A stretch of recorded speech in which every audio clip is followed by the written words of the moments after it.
আসসালামু আলাইকুম। আজকে হলো চতুর্থ শ্রেণীর 1.5 সংখ্যার তুলনা। চতুর্থ শ্রেণীর 1.5 সংখ্যার তুলনা। এখানে 6টি কার্ড সংখ্যা দেওয়া আছে এবং কার্ডগুলো দিয়ে সংখ্যা তৈরি করতে হবে। এখানে 6টা কার্ড দেওয়া আছে, 1 2 3 4 5 6।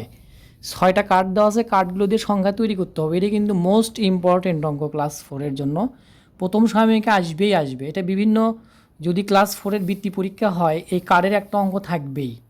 তো কার্ডের অঙ্ক আমি 2টা দিব, যাই হোক 2টার মধ্যে একটা কমন পাবেন। আপনারা কন্টিনিউ করতে থাকেন। এটা হলো প্রশ্ন। তাহলে ক নাম্বার সমাধানে আমি চলে যাই, কন্টিনিউ করেন। তো ক নাম্বারে এখানে বলছে বৃহত্তম সংখ্যা তৈরি করো। তাহলে এই 6টা কার্ড থেকে বৃহত্তম সংখ্যা তৈরি করব। তাহলে আমরা ক নাম্বারে দিব। এখানে যেহেতু বৃহত্তম সংখ্যা বলছে, আমরা লিখব বৃহত্তম সংখ্যা।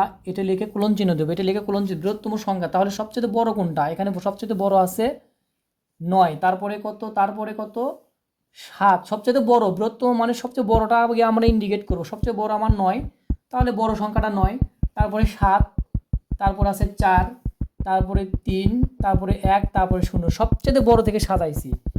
এখন খ নম্বরের সমাধান। খ নম্বরে বলছে ক্ষুদ্রতম সংখ্যা তৈরি করো। তাহলে আমরা লিখব ক্ষুদ্রতম সংখ্যা। আমরা লিখব